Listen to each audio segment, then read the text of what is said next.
We've seen this presentation at trade shows where things are very hectic, and but now Mr. Kirmus is in my home, and he's going to set up one of his cavitation machines and go through the entire process, and that way I'll have it on record, and I will be experimenting with this system, and then I will write a full review of it now that it's at home. And so let's start from the very beginning, because it's a very good place to start. Very good. Thank you, Michael, and thanks for the courtesy. What we have here is basically our ultrasonic record restoration system, and what we've done is you unpack it out of the box, and all the tools that you need to clean a record are included except for the distilled water and also the alcohol that we use, the 70%. So what you do is you'll take the distilled water and pour in basically nearly 2 gallons until you hit the full mark. So that indicates to you that we have enough water. It's basically 6 liters. And then you'll take the isopropyl alcohol that you bought. If you have one of these at home, you fill it up to 40 milliliters or 1.4 ounces. What I do is when I buy this, at a Safeway pharmacy, they'll give you a free dispenser, which is more accurate than this Pyrex. And that's 70%. That's 70%. We don't want to have anything more because we don't want to affect plasticizing agents inside the vinyl. Once I've done that, I then... And that's a very, very small percentage of alcohol compared to the water. It's tiny. Very little. It's minuscule. And we've scientifically seen that that's the right mix with margin of error for someone not to overly, add too much. Right, okay. Plug in the unit in an outlet. There's a rear switch on the back. The unit then powers up and it shows 5 minutes as default on the ultrasonic timer. What we want to do, since we poured water into the tank and alcohol, we want to remove the big bubbles that are created by the pouring process. So we click this pulse button twice, and you'll hear the ultrasonic pulse, and you'll see the countdown timer go from 1 minute 36 down to 0. We do this 2 times, so when the timer goes to 0, we then press the pulse button twice, and it will do another 1 minute 36 cycle.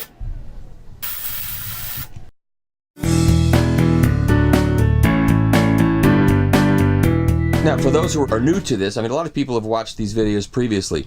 This is not a stock off-the-shelf cavitation bath. This is one that you've had designed for your specific purposes. That is correct. And that means it's operating at what frequency? We're operating at 35 kilohertz with 40 watts of power split among 3 ceramic transducers that are angled correctly to allow us to properly touch the entire record, with records being spaced at 1 3/4 inches. We did not go and rebuild an ultrasonic. We sought the largest manufacturer, most prominent manufacturer, to use their basic design. We've modified the firmware, we've modified the screen to be touchscreen, and then to properly wash records to the wax mark.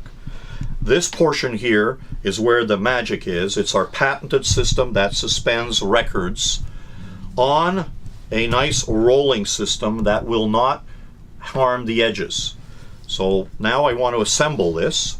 So all I do is I place this into the tank and I plug in the power connection to the logic on the side.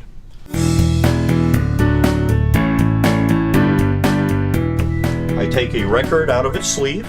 I always like to just inspect it, see what's there, and you've told me you will stay in my house and live in the garage and clean all the records that are behind you. I would love to. Including the ones that you don't see, because there's more. And I think that was really nice of you. I really thank you for the opportunity, so I'm guaranteed work for life and even after life. Excellent. Thank you. So, now we're set. The unit shows 5 minutes. All I do is I press the power on-off button twice, and you hear the motor running, and I just slip the record into the slot. Now this will turn for 5 minutes, And this is the first step of our process. So this is a process. It's not just an automatic machine where after 5 minutes we're done. You need to use some elbow power to remove, especially for records in your collection that have been washed by vacuum systems and all sorts of chemicals have been used. We want to strip all of that. Now, let me just interrupt for a second. You can put how many records in safely at a time? You could put 2? Yes, I can put 2 33s, 10-inch, which is either a 78 or a 45 extended play, and a 45, and I can do all of these simultaneously. Now, what do you do with those other records? You take, and when you're finished with this, you'll take the one record out and start doing what you're going to show us now. Yes. What do you do with the other records that you've also spun around in there? What I do is I stage them by minutes. So I put the first record in a minute, at 1 minute. I put the second record in at 3 minutes. I put in the third record in at 6 minutes. So what I do, I stagger it so that I can keep the machine running while I'm going back and forth. Ah, that's great. That's great. Okay. So I do number 1, number 2, number 3, number 4, and then back to number 1. So now, after 5 minutes, the machine will stop. Right. We're gonna fake this because we're just gonna show you what the system, so you don't. So now it says 5 minutes. Right. So what I do is I take the record out. We have a microfiber cloth that has this rabbit felt. This rabbit felt is basically suspending our record off microfibers. Right. Never use microfiber towels because they have lint. We Right. just use this to protect the work area. Okay. So I put this onto the felt. I now take my surfactant, which is 1% ethyl glycol, 99% distilled water, and I spray at 12 o'clock, 3 o'clock, and 8 o'clock. But it's 20 after 2. That's right. Yeah. Oh. Eastern Standard Time, right? Or Mountain or I'm sorry. Savings Time. Bad joke. Bad Very joke. good. Okay. So now what I do is I then take my brush and in a circular fashion, I now go and apply the surfactant. So this is step 1 of the first 5 minute cycle. I And flip it over. What are you seeing there that we should take note of? Okay. Well, in this record here, I am not in a decently cleaned record. I'm not going to see toothpaste look coming out. Yeah. So In we're the not talking about like Ipana showing up on the record.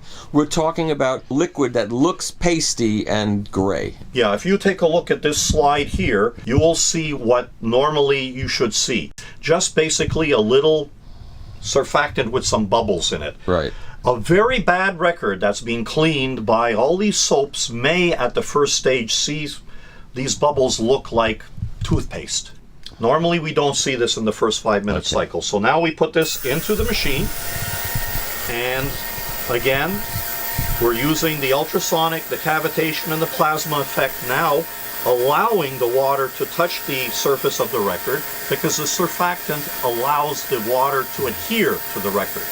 That's why we use surfactants. Systems that don't use surfactants don't have the full capability of the ultrasonic. So this will run for another 5 minutes. And with the 5 minutes approaching, what I'm going to do is I'm going to rinse this. Okay. This is distilled water, and I'm going to rinse this brush because this brush was used with the surfactant and seeing coming out of the record previously enzymes, soaps, or whatever was used in the cleaning process before, including things that came out of the production. 5 minutes is over, the system will stop. We take the record out. So this will be now the second application of surfactant. So I'll put this again, 12 o'clock, 4 o'clock, 8 o'clock. It's okay if the record is wet. Wet yes, record is that's fine. That's fine. So now I'm applying this to this record in a circular fashion, and you see there's a little more of this white material coming out of the record, but not a lot. This, from my experience, indicates that this record did not or was not subject to one of the vacuum soap cleaning systems. This was cleaned by an ultrasonic system.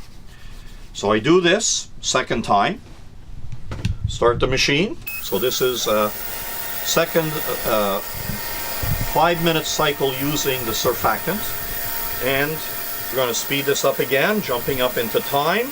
Our 5 minutes is over, the system will stop, 5 minutes comes back onto the system.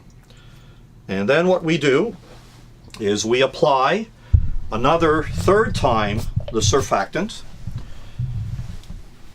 And if we do not see toothpaste, which we just showed in the previous slide, right, we know that this is the last step. So sometimes with records such as mine that I bought when I was a young man in elementary school in the 60s and used all sorts of anti-static sprays and, you know, all sorts of cleaning agents plus a vacuum system, when I don't see that anymore, all I do is I run one last 5-minute cycle. Right. If I see what you just saw here, you keep on going until that is no longer there.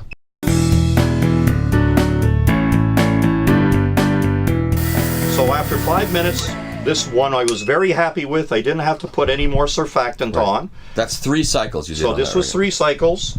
So here, I just let the water drip off, put it on my work pad with a little mist.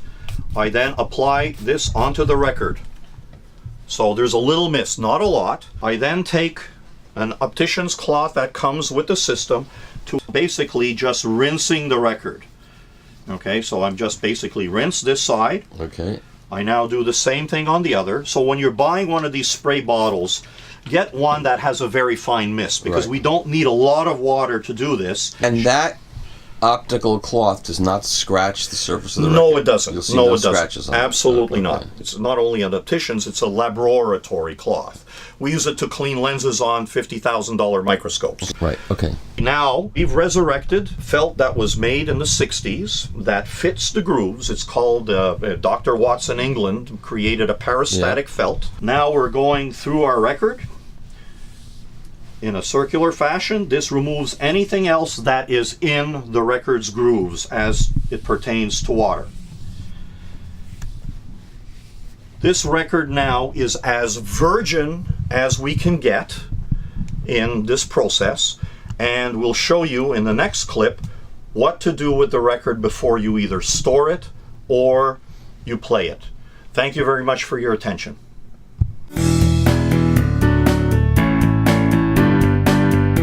So here we have our record that is as virgin as possible and as restored as possible, and we just put it onto our turntable like so. And while the turntable's spinning, what we're going to do is we're going to apply a mist of our surfactant onto our brush, which the mist will then, when we coat the record, it serves both as an antifungal agent as well as an anti-static agent. So for those of you that don't have another brush, what we do is we just used a spray of distilled water onto the brush that we used in the previous cleanings, and then just dry the brush on our rabbit cloth. That comes with the system. And now what we do is we take our surfactant at an arm's length and just apply, whoops, there we go, just apply 2 shots of mist onto the brush. In this case I put 3. And what we do then is we polish the record. So this now goes across the record just like a tone arm would. And we go back and forth a couple of times. So what this is now doing is applying just a very, very fine coating of our anti-static fungal solution, which is the same as our surfactant, which is 1% ethyl glycol and 99% distilled water. So we do that on side 1, and then we repeat the process on side 2. So again, 2 or 3 light shots, just a little mist. There we go. And that's all we have to do onto the record.